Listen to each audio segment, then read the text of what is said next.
Now let us read the 53rd question. Choose the correct option for graphical representation of Boyle's law, which shows a graph of pressure versus volume of gas at different temperatures. Here they given a hint that Boyle's law.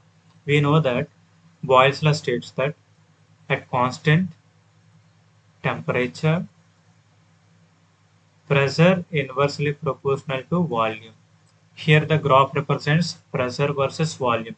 We know that the relation pressure inversely proportional to volume. This means pressure increases, volume decreases. By knowing of this relation, you can easily eliminate two options.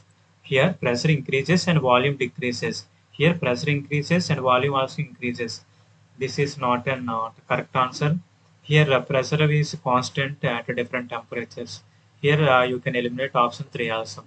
Here only two options are present. Okay, these two are in pressure increases when volume decreases in manner. For suppose volume is constant, that means here volume is constant. We know that relation PV is equal to nRT. P is equal to nRT by V. Here pressure directly proportional to temperature. That means at a high pressure, temperature will also be high.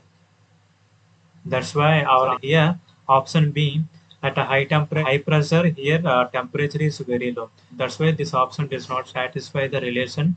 That means pressure directly proportional to temperature. Here option 1 now is our condition pressure directly proportional to temperature. At a high pressures, a high temperature will exist. So that's why option 1 is correct.